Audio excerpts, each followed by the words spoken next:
Selamat datang di Dongeng Tanah Jawa. Mari mendengarkan.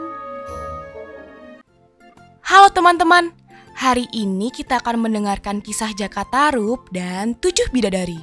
Yuk kita mulai. Dahulu kala, di sebuah desa dekat hutan Wanawasa di Jawa Tengah, tinggallah seorang pemuda tampan bernama Jaka Tarub. Ia tinggal bersama ibunya yang biasa dipanggil Mbok Milah.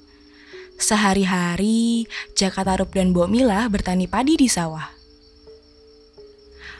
Pada suatu malam, saat sedang tertidur lelap, Jaka Tarub bermimpi mendapat istri seorang bidadari yang turun dari kayangan. Begitu terbangun dan menyadari bahwa itu semua hanya mimpi, Jaka Tarub hanya bisa tersenyum sendiri.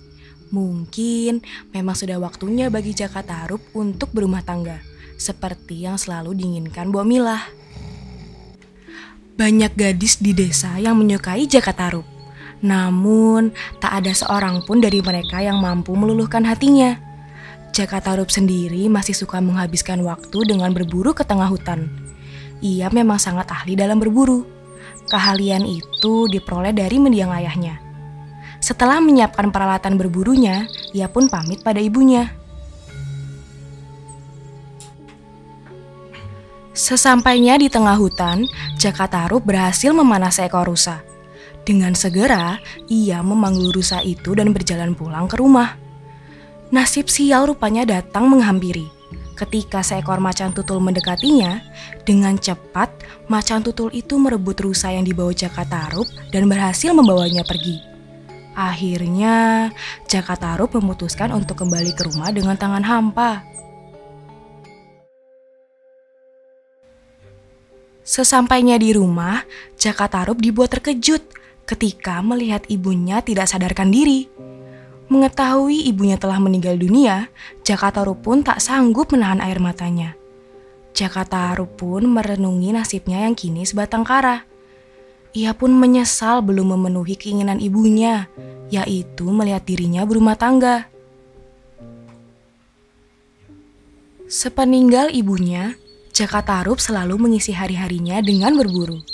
Hampir setiap hari, ia pergi berburu ke hutan. Hanya dengan berburu, Jaka Tarub bisa melupakan kesedihannya. Seperti pagi itu, Jaka Tarub sedang bersiap untuk pergi berburu ke hutan.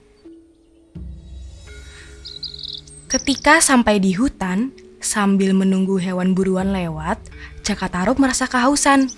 Ia pun kemudian melangkahkan kakinya ke arah danau Toyawening. Ketika hampir dekat dengan danau, Jaka Tarub tiba-tiba menghentikan langkahnya. Di sana, Jaka Tarub mendengar suara gadis-gadis yang sedang bersenda gurau. Sambil mengendap-endap, Jaka Tarub menelusuri danau itu untuk mencari asal suara. Alangkah terkejutnya Jaka Tarub ketika menyaksikan 7 orang gadis cantik yang sedang mandi di danau. Dari percakapan gadis-gadis itu, Jaka Tarub akhirnya mengetahui bahwa mereka adalah para bidadari yang turun dari kayangan. Jaka Tarub mulai berpikir untuk mencari cara agar salah satu dari gadis itu bisa menjadi istrinya. Akhirnya Jaka Tarub mendapat ide untuk mengambil salah satu selendang dari gadis-gadis itu dan membawanya pergi. Salah satu bidadari itu kemudian mengajak bidadari yang lain untuk kembali ke kayangan sebelum matahari terbenam. Satu persatu bidadari itu kemudian keluar dari danau dan mengenakan selendang mereka masing-masing. Namun, tiba-tiba terdengar suara isak tangis dari salah satu bidadari. Bidadari itu menangis karena selendang miliknya hilang. Para bidadari dengan terpaksa meninggalkan Nawang Wulan seorang diri. Nawang Wulan tampak sedih. Ia tidak bisa kembali ke kayangan. Karena bingung, ia pun menelusuri jalan setapak ke arah desa hingga akhirnya bertemu dengan Jaka Tarub yang menawarkan bantuan kepada Nawang Wulan. Tak lama kemudian, mereka pun menjadi sepasang suami istri dan dikaruniai seorang gadis bungil bernama Nawangsi. Mereka hidup dalam kebahagiaan. Sampai suatu saat, Jaka Tarub merasa heran dengan persediaan padi miliknya yang tidak pernah berkurang. Padahal, setiap hari mereka selalu memasaknya. Hingga suatu pagi, Nawang Wulan hendak mencuci pakaian ke sungai. Ia menitipkan Nawangsi pada Jakatarup. Nawang Wulan juga berpesan pada suaminya untuk tidak membuka tutup kukusan nasi selama ia pergi.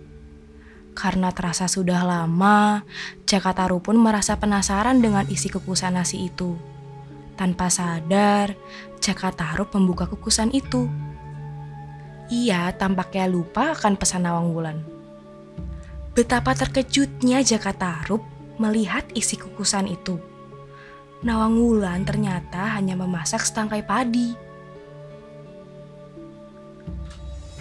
Nawang Wulan yang rupanya telah sampai di rumah menatap marah pada suaminya itu di depan pintu dapur. Jakatarup menyesali perbuatannya, tapi semua sudah terlambat. Karena kesaktiannya telah hilang, mulai hari itu Nawang Wulan harus menumbuk padi untuk dimasak. Bersamaan dengan itu, persediaan padi mereka semakin lama semakin berkurang. Bahkan, padi itu kini tinggal tersisa sedikit di dasar lumbung.